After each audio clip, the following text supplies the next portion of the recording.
With $50 to work, I choose the CS2 mice. VXC R1 Pro. This one surprised me by how premium it feels for a $50 mouse. It's got this ice feel coating that's genuinely grippy and stays comfy even during long sweaty CS2 sessions. In my experience, the shape is incredibly versatile. I switched between palm, claw, and fingertip grips without any hand fatigue, and it's sturdy enough that it doesn't flex or creak, which is rare at this price. The scroll wheel is perfectly tuned, super smooth and precise, and the lightweight build makes fast flicks effortless. On the downside, the stock feet are just okay. Not slow, but they don't glide as smoothly as pure PTFE, which you'll notice if you're picky about micro adjustments. Battery reporting is detailed, so you actually know when you'll run out. Overall, this is perfect for players who want a reliable, versatile mouse with above average built-in comfort and don't want to fuss over niche features. And choose M7 Ultra. This mouse pulls off a crazy fast polling rate, 8000 Hz, right out of the box, and the Super Glide coating genuinely makes it feel smoother and snappier in-game. Flicks are crisp, and tracking just sticks to targets. That said, I noticed some flex in the shell and a bit of mushiness in the main clicks, especially during intense hold situations, which makes it feel less solid than the VXC. Battery life is solid, easily lasting through marathon sessions, though the battery indicator is a vague chunk system that isn't as reassuring as the VXC's more granular percentages. The slightly smaller symmetrical shape is absolutely ideal for claw or fingertip grip, and it's super portable, but bigger-handed folks might wish for more palm support. If durability isn't your top concern, you want raw speed and easy customization from software, this is an excellent pick for dedicated competitive players who value precision tweaks and feather-like maneuvering. Between the two, I go with the VXC R1 Pro because it just feels more consistent, solid, and comfortable under real-world pressure, especially when build quality matters as much as speed. With just $17 to spend, here's what CS2 mice I'd pick. Skyrox V8. Honestly, the Skyrox V8 is one of those mice that makes you question why you'd ever spend more.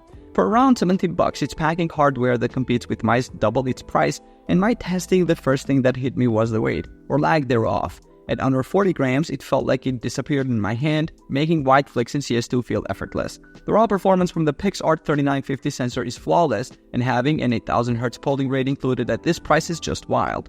My aim felt incredibly smooth and connected. The build is surprisingly solid for its weight, with no creaking or flexing when I gripped it hard during intense clutches. My only real gripe is with the main clicks on the unit I tested, which had a tiny bit of a side plate. It wasn't a deal breaker in game, but it's a small reminder of the price point. For any competitive player using a claw grip on a budget, this mouse is an absolute game changer. Pulsar X2 V2. The Pulsar X2 V2 is a refinement of a classic, and it feels like a safe, reliable choice for serious FPS gaming. When I first picked it up, the comfortable hand-feeling symmetrical shape felt immediately familiar and stable. It's extremely lightweight, and the performance in-game is outstanding, with optical switches that deliver crisp, responsive clicks and top-tier sensor that never misses a beat. The build quality feels premium, there's zero flex, and the mouse feet glide beautifully right out of the box. My main issue is that while the performance is top-notch, it doesn't stand out from the competition as much. You get a standard 1000 Hz polling rate and have to buy a separate dongle for 4 kHz, which feels like a letdown, but others offer more for less. The clicks, while fast, and also have a slight pre-travel that I could feel when slowly pressing them, though it vanished in the heat of a match. This is the perfect mouse for someone who wants a proven, comfortable shape from a reputable brand and values build quality over chasing the absolute highest specs. If I had to spend my own $70, I would buy the Skyrox V8 because it delivers unbelievable and unbeatable value with flagship-level performance and an 8K polling rate right out of the box. With just $100 to spend, here's what CS2 mice I'd pick. Endgame Gear OP1 8K V2. This one totally punches above its weight class for competitive CS2. The first thing I noticed picking up the OP1 8K V2 is just how feather-light and nimble it feels. Perfect if you love fast flicks and micro adjustments in-game. After hours of matches, it never got worn or uncomfortable, and the symmetrical shape is a dream for claw or fingertip grip. Click latency is absolutely top tier, it feels instant and satisfying every single round.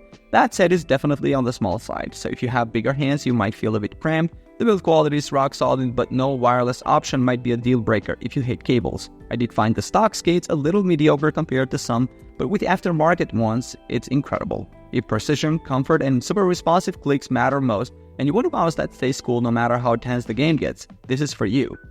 Lamzo Maya X. Honestly, I didn't expect the Maya X to feel this premium at $100. It's one of those most talked about releases for a reason. Immediately, the larger ambidextrous shape stands out. It sits perfectly in the hand with a comfortable central hub and well-placed grooves that make long game sessions feel effortless. It's lighter than you'd expect, gliding smoothly across mouse pads without any weird scratches or drag. The wireless experience is flawless, with zero connection hiccups and a battery life that lasts multiple days. Even at higher polling rates, the clicks are crisp, although the side buttons could be snappier, and the coating nails it for grip and anti-sweat. On the downside, the black version picks up smudges and oils pretty easily, so I'd go for a lighter color. If you want a mouse that feels premium, performs at the highest level, and lets your hand breathe during marathon CS2 sessions, the Maya X is hard to beat. If I had $100 and had to choose between these two, I'd buy the Lambda Maya X. It's simply more versatile, comfortable for longer sessions, and the wireless freedom makes all the difference. If I had $150 to spend, these would be my top CS2 mice choices. Logitech G Pro X Super Light 2. This one redefines what wireless precision feels like on CS2. I spent entire grind sessions with it, and honestly it felt like the mouse was one step ahead of me. Super responsive, feather light, and it never bogged down my wrist, even after hours of high pressure clutches. The hybrid switches give each click a sharp, satisfying snap that I didn't expect from something so light, though I did wish the clicks were a tad lighter for rapid tap firing. Battery life stretched way past what I anticipated. I only had to charge it once a week, and switching to USB-C was way overdue. Despite a tiny bit of flex if you squeeze the sides hard, I never noticed it in-game. The lack of a DPI switch bugs me when I'm swapping between roles, but the tracking feels flawless, even a flick shot. Comfort-wise, no crazy curves or shape, just a classic form that never gets in the way. For anyone who wants speed, comfort, and reliability above all, especially if you prefer claw or fingertip grip styles, this is the $150 mouse I'd bring to a LAN every time. Thank you Zoe FK2DW. The FK2DW is all about that legendary Zoe shape, and coming from mostly higher profile mice, I was genuinely surprised by how natural this low profile build felt for quick repositions in CS2. The grip is secure and tactile, the coating's got a rubbery texture that keeps sweaty palms in check. Wireless is seamless and lag-free, but the battery life is a mixed bag. On standard polling, it'll run for weeks, but crank it up to 4 kHz and you'll be scrambling for the charger almost daily. The buttons have a snappy, firm rebound, no wobble, but there's slight post-travel on the side buttons that could be crisper. The scroll wheel is rigid and feels ultra-controlled for weapon swaps. I never had to touch software, just plug, play, and tweak. DPI to Hertz hardware aside, which I really appreciate, it's perfect for die-hard Zoe fans and those who prize shape and grip above flashy extras. Just be ready to manage battery if you push the polling rates for calm play. Between these two, I'd buy the Logitech G Pro X Super Light 2. It's just more versatile and hustle-free for long sessions with an edge in battery and overall comfort. If money was no object, these are the CS2 mice I'd go for. Razer Viper V3 Pro.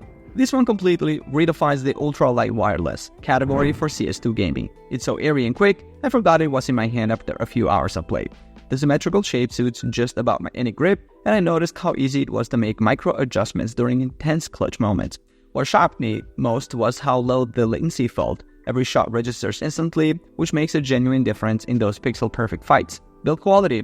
The shell feels sturdy, and unlike budget models, there's zero flex even when you really squeeze. The scroll wheel does its job, though I wish it had freer movement for faster scrolling.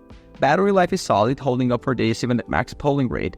But charging with a thick cable mat makes it feel oddly heavy if used plugged in. I'd recommend this to competitive FPS players who want the ultimate edge in speed and accuracy, especially those who switch grips a lot or have medium-large hands. Razer Death Adder V4 Pro. If you want a mouse that feels purpose-built for big hands and palm grips, this is the one. The Death Adder V4 Pro brings that classic ergonomic feel but refines it with smart upgrades for 2025. It's impressively lightweight for its size, and I felt that molten butter glide thanks to its huge smooth feet, making long clicks in CS2 weirdly satisfying.